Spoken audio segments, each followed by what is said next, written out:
Hello student, मैं engineer SK गिरी और आज हम लोग पढ़ेंगे class 11th chapter 9 mechanical properties of fluid का लेक्चर नंबर 15। और आज के क्लास में हम लोग एनसीईआरटी का जो एग्जाम्पल नंबर 9.8 है उसको हम लोग सॉल्व करेंगे। और ये जो क्वेश्चन है वह एनसीईआरटी की जो न्यू बुक है उस पर बेस्ड क्वेश्चन है। तो जो स्टूडेंट आज का वीडियो देख रहे हैं वह एनसीईआरटी के न्यू बुक से इस क्वेश्चन को मैच कराएंगे। क्लियर? चलिए यहां पे समझेंगे क्वेश्चन क्या है। क्वेश्चन है a metal block of area 0.10 metre square is connected to a 0.010 kg mass via string that passes over an ideal pulley। और पुली के बारे में बोल रहा है कि मासलेस एंड फ्रिक्शनलेस है as shown in figure below. और यहां पर इसकी फिगर दी हुई है। A liquid with a film thickness of 0.30 millimeter is placed between the block and table. When release, the block moves to right with constant speed 0.085 meter per second. Find the coefficient of viscosity of the liquid। अब सबसे पहले इस question में क्या given है उसको हम लोग समझते हैं।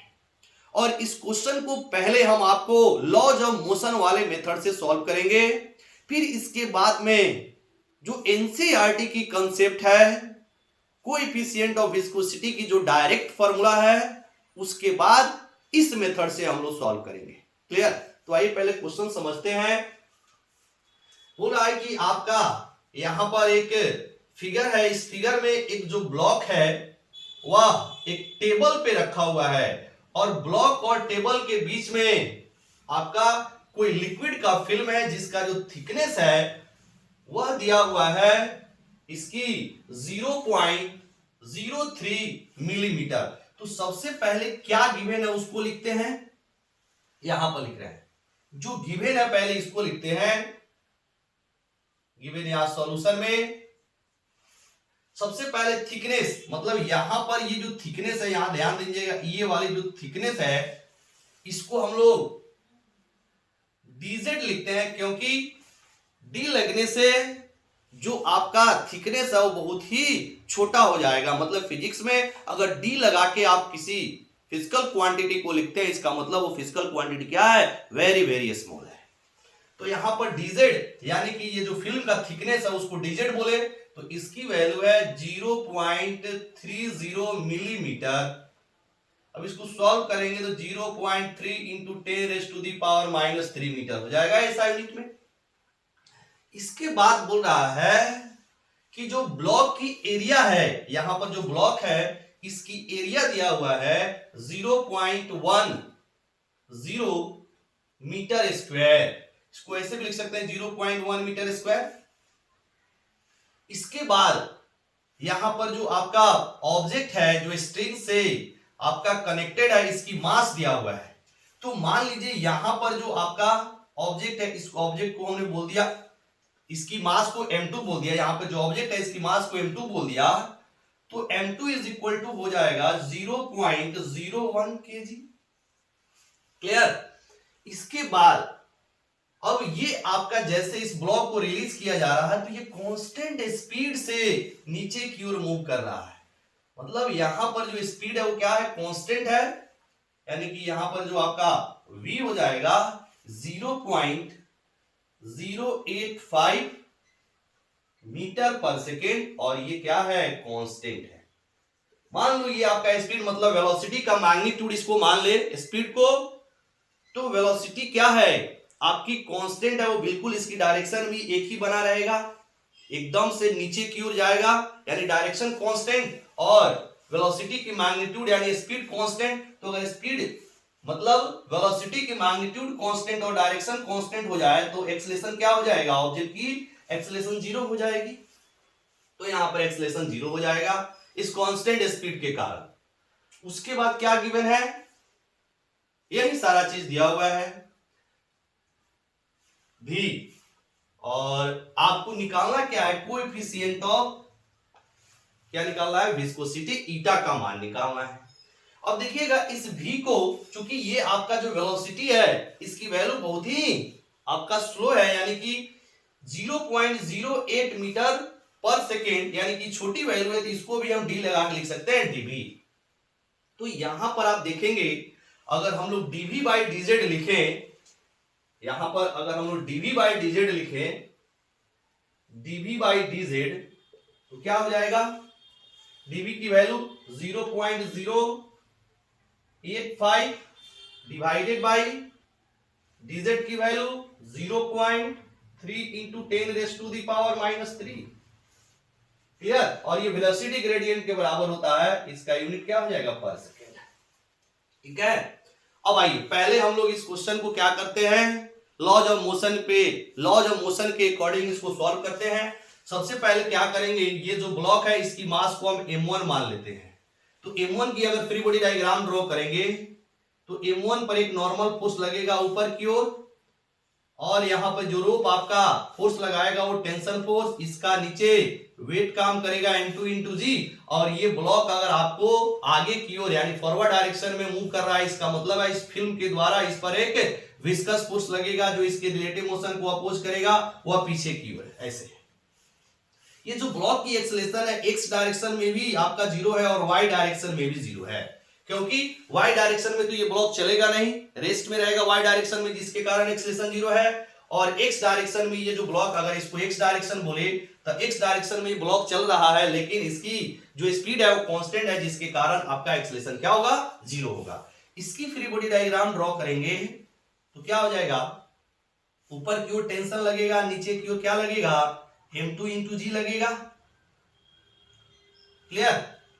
अब देखिएगा इसका भी x के डायरेक्शन में एक्सेलरेशन 0 होगा और y के भी डायरेक्शन में एक्सेलरेशन 0 होगा। क्लियर, मतलब y डायरेक्शन को ऊपर बोल रहे हैं और x डायरेक्शन को हम लोग क्या बोल रहे हैं, ये y डायरेक्शन और x डायरेक्शन जो है आपका राइट वाई डायरेक्शन में है, तो इसकी दोनों ही डायरेक्शन में एक्सेलरेशन की वैल्यू इसका भी क्या होगी, 0 होगी। ठीक है, चलिए अब हम लोग इसके लिए लिख रहे हैं, यहां पर देखिएगा, मतलब ब्लॉक के लिए अगर हम लोग रिजल्टेंट फोर्स फॉर ब्लॉक के लिए अगर हम लोग न्यूटन का सेकेंड लॉ यूज करें तो resultant force in X direction is equal to mass into acceleration in X direction. इस डायरेक्शन को एक्स बोले हैं, तो इसमें कितना फोर्स लगेगा, t, और t x के साथ कितना एंगल बनाएगा, 0, तो t cos 0 अब प्लस n cos 90, क्योंकि नॉर्मल आपका यही जो इधर ही आपका x है और इधर आपका क्या हो जाएगा, y हो जाएगा। तो नॉर्मल x के साथ कितना एंगल बनाएगा, 0, उसके बाद f cos 180, क्योंकि ये x के डायरेक्शन के साथ 180 डिग्री का एंगल बना रहा है, अब प्लस m2g, सॉरी ये m1 है, m1g cos 90 is equal to m into, यानी कि m1 इंटू 0, x के डायरेक्शन में एक्सेलरेशन 0 है। अब देखिएगा सॉल्व करेंगे तो cos 90 के कारण ये दोनों वैल्यू 0 हो गई, और यहाँ पे cos 0 1 होता है तो ये t हो जाएगा, और यहाँ पे cos 180 -1 होता है तो ये आपका -f हो जाएगा, दिस इज इक्वल टू 0। तो यहाँ पे t बराबर क्या हो जाएगा, f, t is equal to f, और f क्या है, विस्कस फोर्स, और इसकी वैल्यू क्या होती है, ईटा a dv by dz। Clear, हम लोग सिर्फ आपका विस्कस फोर्स का मैग्नीट्यूड ले रहे हैं तो ये वैल्यू आ जाएगी, इसको ले लिया हमने क्वेश्चन नंबर फर्स्ट। अब जरा देखिएगा, अब यहां पर देखिए, अब आपको इसके लिए हम लोग डाउनवर्ड डायरेक्शन में मतलब आपको फोर्स का इक्वेशन लिख रहे हैं, डाउनवर्ड नहीं, इसको अपवर्ड डायरेक्शन में ही फोर्स का इक्वेशन लिखेंगे, तो अपवर्ड डायरेक्शन में एक्सेलरेशन की वैल्यू क्या है, 0 है। तो इसके लिए सिंपल हो जाएगा, एक्सेलरेशन इसकी वैल्यू 0 है फॉर मास m1, सॉरी क्या लिख रहा हूं, m2, फॉर मास m2 के लिए इसका एक्सलेशन 0 है, ऊपर की ओर टेंशन लग रहा है, नीचे की ओर क्या लग रहा है, यहां पर M2G, ये M2G नीचे लग रहा है, टेंशन इस पर ऊपर क्यों लग रहा है, एक्सलेशन 0 है, तो एक्सलेशन 0 मतलब दोनों फोर्स क्या होगा, इक्वल होगा, नेट फोर्स इसमें निकालेंगे तो दोनों अपोजिट डायरेक्शन में है, तो क्या हो जाएगा T minus M2G is equal to 0, then T is equal to हो जाएगा M2 into G, this is equation number second. अब हम लोग क्या करेंगे, इक्वेशन 1 और 2 से, यहां पर इक्वेशन 1 और 2 से क्या देखेंगे, इसका भी LHS और इसका भी LHS बराबर है, तो RHS क्या हो जाएगा, इक्वल हो जाएगा, मतलब this value is equal to this value. अब हम क्या करते हैं, इसको मिटा दे रहे हैं, फिगर को, फिगर का हमको कोई जरूरत नहीं है, चलिए पहले यहां तक नोट कर लीजिएगा, फिगर को हम मिटाएंगे, हो गया बाबू, चलिए फिगर को हम मिटा दे रहे हैं,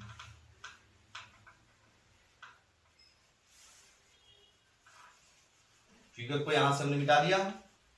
चलिए अब देखिएगा, यहां लिखेंगे from equation 1 and 2, from equation 1 and 2 क्या हो जाएगा, LHS इक्वल है तो RHS इक्वल हो जाएगा, eta A dB by dz is equal to M2 into g, then eta हमें निकालना है, तो ये आपका आ जाएगा M2 into g divided by A dB by dz। Solve कर लेंगे, M2 की वैल्यू कितनी है 0.01 इंटू यहां पर G का मान 9.8 ले लीजिए, डिवाइडेड बाई जो एरिया है ये 0.1 हो जाएगा, इंटू dB बाई dz की वैल्यू देखिए यहां पे लिखा हुआ है, इसको उठा के रख देंगे तो 0.085 divided by 0.3 into 10 raise to the power -3। अब ये वैल्यू ऊपर चला जाएगा, इसको इसमें गुना करेंगे, रुक जाइएगा, 0.01 गुना 9.8 गुना 0.3 into 10 raise to the power -3 whole divided by 0.1 into 0.085, ठीक है। अब आइए यहां से एक पॉइंट इसको काट दिया, ठीक है, इसके बाद पहले इसको और इसमें गुना करेंगे तो देखिएगा क्या आएगा, ये आ जाएगा आपका 98, लेकिन ये आ जाएगा 1 2 और 3 के बाद में 10 यानी 0.98 इंटू हो जाएगा आपका 3 into 10 raise to the power -3 divided by ये 1 खत्म तो 0.085 हो गया। अब यहां से 3 के बाद में ये पॉइंट खत्म हो जाएगा, अब इसमें 3 से मल्टीप्लाई करेंगे, 8 3 जा 24 और फिर 27 और 2 29 हो जाएगा, ठीक है। इसके बाद this divided by 85 into 10 raise to the power -3। जब इसको आप डिवाइड करेंगे, इसको अगर हम लोग डिवाइड करें, एक कैलकुलेटर हम यूज कर रहे हैं यहाँ पर, अगर इसको हम लोग डिवाइड करेंगे तो देखिए कितना आ रहा है, 294 डिवाइडेड बाई 85 क्या आएगा 3.45 into 10 raise to the power -3।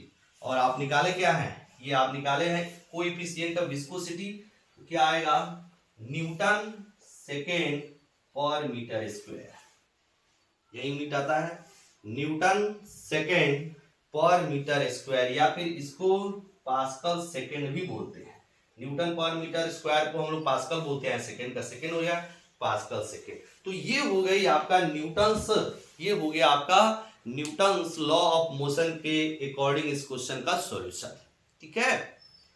अब हम लोग जो एनसीईआरटी पे जो आपका डायरेक्ट फॉर्मूला है उस पे अकॉर्डिंग हम लोग इस क्वेश्चन को सॉल्व करते हैं, डायरेक्ट फॉर्मूला पे, मतलब जो एनसीईआरटी पे आपके फॉर्मूले हैं डायरेक्ट ईटा के लिए, उस पर इसको हम लोग सॉल्व करेंगे, उस फॉर्मूला के ऊपर। फिर से मिटा दे, चलिए इसको नोट कर लीजिएगा, मिटा दे रहे हैं।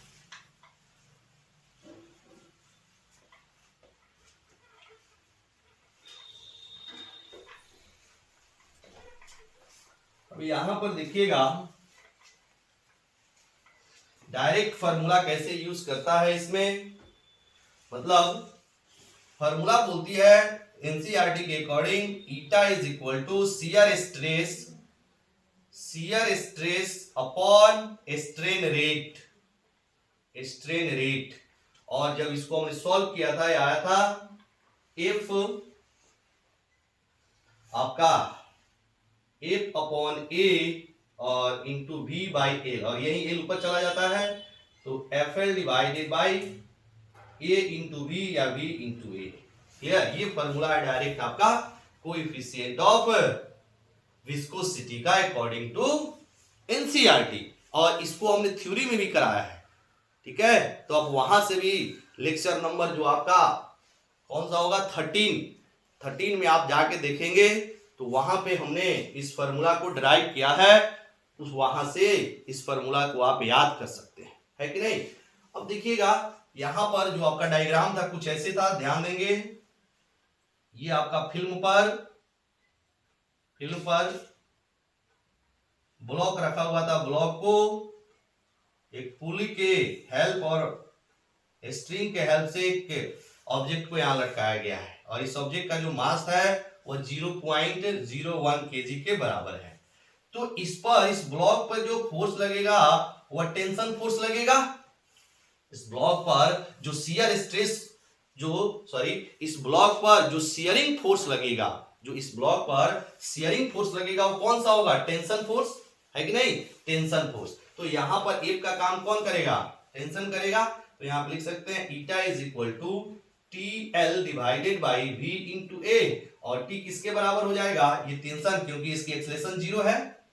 एक्सेलरेशन जीरो इसलिए है क्योंकि वेलोसिटी क्या है या इसकी स्पीड क्या है?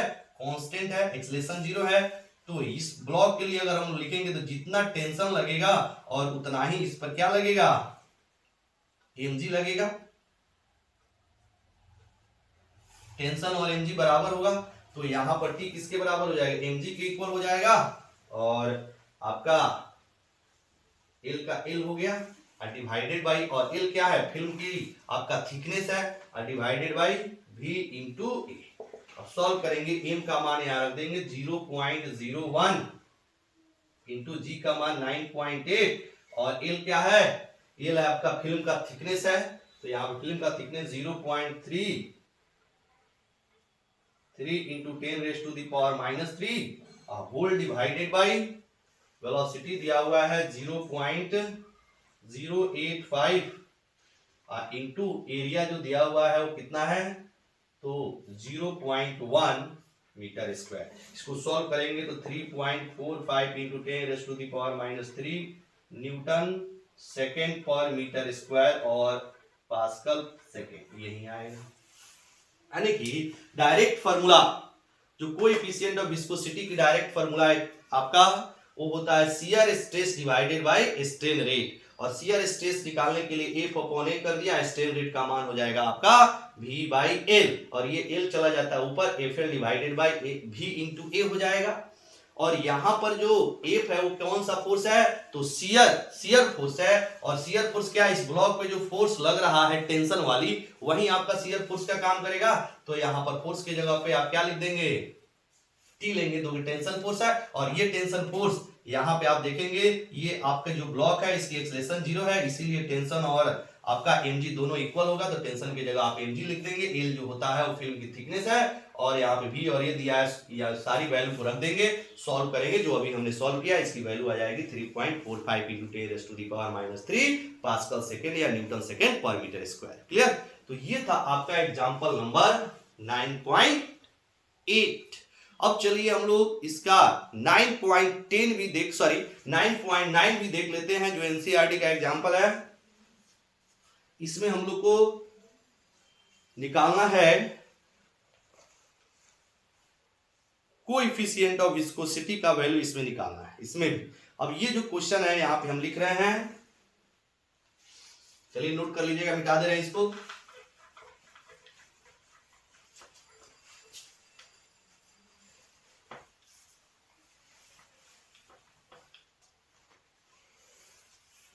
एग्जाम्पल है यहां पर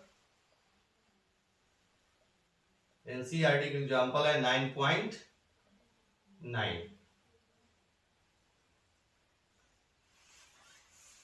यह है the terminal velocity of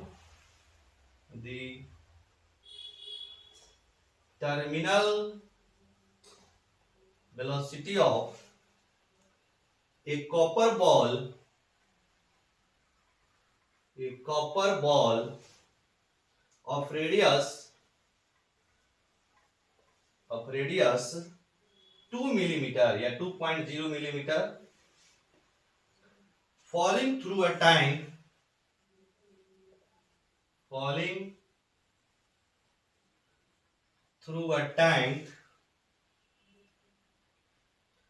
of oil at 20 degrees Celsius is 6.5 cm per second. Please stop. Compute the viscosity of the oil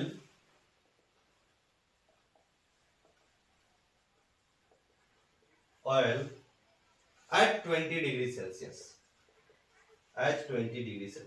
Full stop.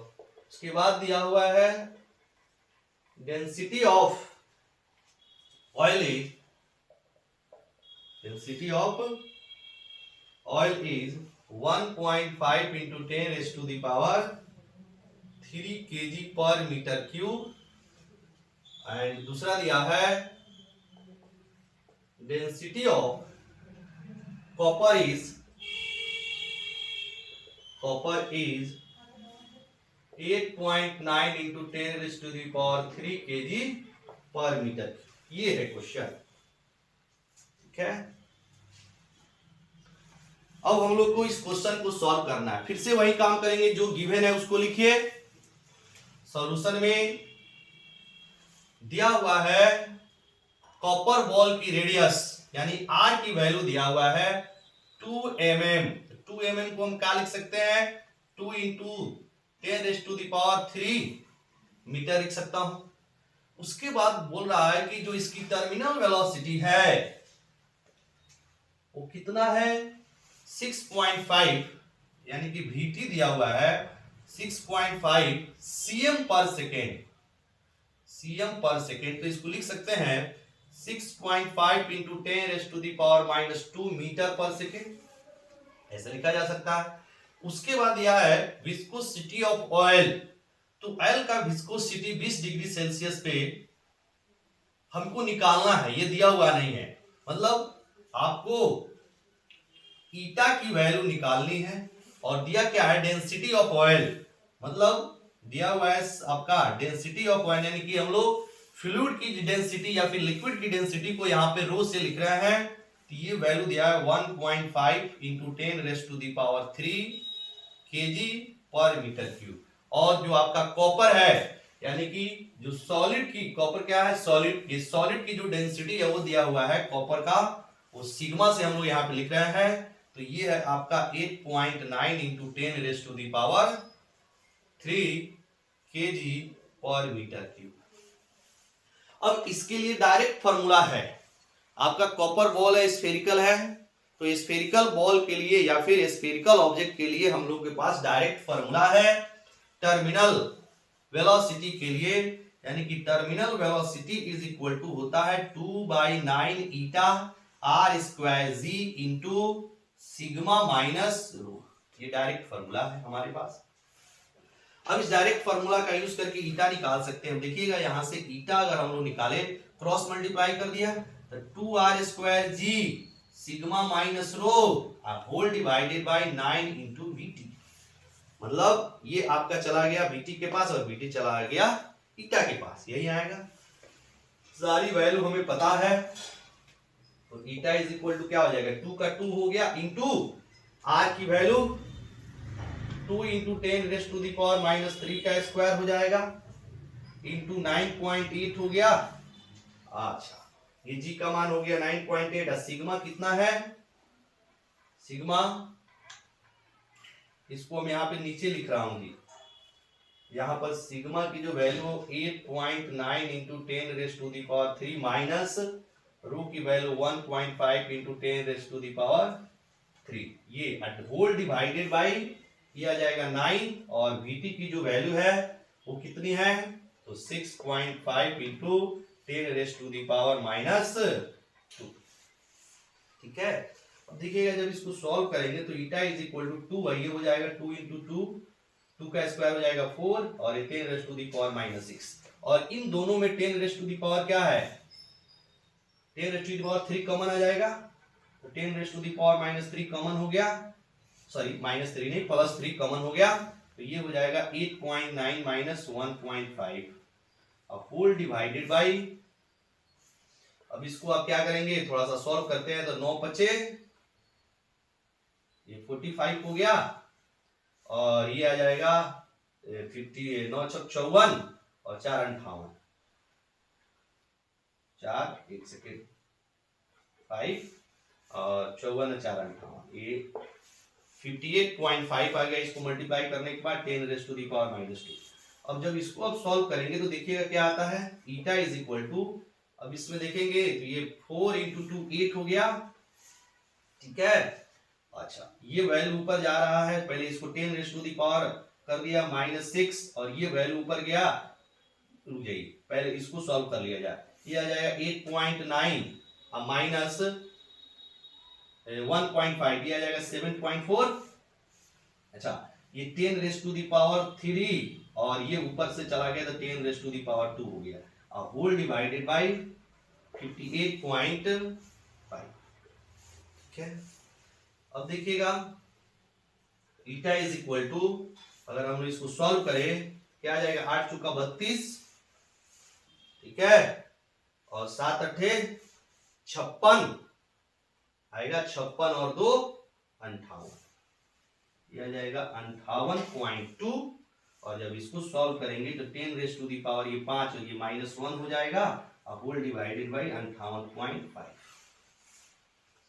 यानी कि अगर ये आपका 2 होता तो लगभग 1 के बराबर होता है इसका, यानी कि ये क्या होगा 1 से थोड़ा कम होगा क्योंकि ऊपर थोड़ा ज्यादा है, सॉरी थोड़ा कम है और नीचे थोड़ा ज्यादा है कि नहीं, तो ये आपका 1 से थोड़ा सा कम होगा, मतलब जो सॉल्व करेंगे तो 9.9 के क्रॉस 10⁻⁻1 ये आ जाएगा इतना आपका न्यूटन सेकेंड पर मीटर स्क्वायर या फिर पास्कल सेकेंड। देखिए ना ऊपर कितना है, इसको सॉल्व करेंगे तो 8 चौका 32 हुआ और फिर ये आपका ये 56, एक सेकेंड 7 अठे 56, रुक जाइएगा 56 और 3 59 होगा, सॉरी ये आ जाएगा, यही आएगा, देख लिया जाए, थोड़ा सा यहाँ पे कुछ गलत हो गया है जी, रुक जाइएगा, थोड़ा सा आपका यहाँ पर गलती आया है कैलकुलेशन, हम लोग यहाँ पर 9.8 को मिस कर रहे हैं, है कि नहीं, और बाकी वैल्यू सही है, ठीक है ठीक है ठीक है ठीक है, सॉरी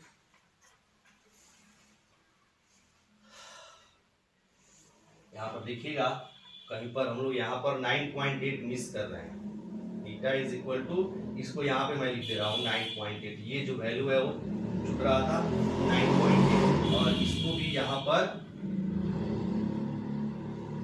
दिया जा रहा है आपका 9.8, ये मिस हो रहा था।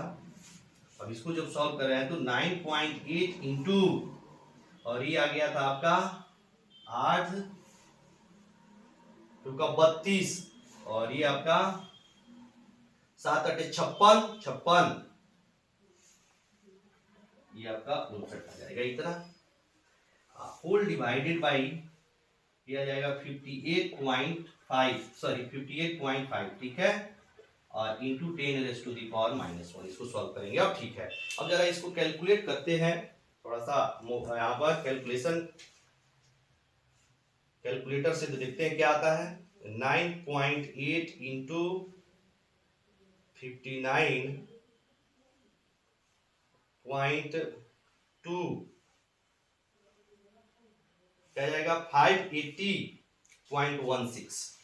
इसको जब सॉल्व करेंगे तो ये आ जाएगा 580.16 डिवाइडेड बाई कितना 58.5 इंटू 10⁻⁻⁻1। और इसको जरा हम लोग डिवाइड करें 58.5 से, तब ये आएगा 9.91। ठीक है, अब आ रहा है 9.91 इंटू 10⁻⁻1। यूनिट क्या हो जाएगा न्यूटन सेकेंड पर मीटर स्क्वायर या पास्कल सेकेंड, ये यूनिट आएगा। अब सही हुआ। यहाँ पर एक हम लोग टर्म मिस कर रहे थे बाबू, ध्यान दीजिएगा। ये टर्म यहाँ पे छूट रहा था 9.8 और यहाँ पे फिर मल्टीप्लाई देखिए, ये आपका गुना में है 9.8, यहाँ पर फिर ये आपका 9.8। अब ऐसे यहाँ पर ये मल्टीप्लाई में है, ये पॉइंट ये छूट रहा था तो 9.8, उसके बाद अब सब सही है 9.8 इसको मल्टीप्लाई कर दिए, याद है 580.160 का। अब पूरा जाके तो सिंपल क्वेश्चन था। देखिए एनसीईआरटी में थोड़ा कैलकुलेशन होता है, ठीक है, तो पैसेंस रख के आपको कैलकुलेशन करना है, ठंडे दिमाग से करना है। कभी कभी हम लोग से भी छूट जाता है कि नहीं? तो ऐसा कुछ नहीं है, क्वेश्चन में कोई दम नहीं था, आपको सीधा क्या करना था, सारी वैल्यूज दिया हुआ है, वैल्यू को फिट कर देना था, कैलकुलेशन आपको करना था। तो कैलकुलेशन थोड़ा ध्यान से कर लेंगे, आपको आंसर आ जाएगा। क्लियर? तो चलिए आज का क्लास हम लोग यहीं खत्म करते हैं, फिर मिलेंगे अगले क्लास में। तब तक के लिए वेरी वेरी थैंक यू।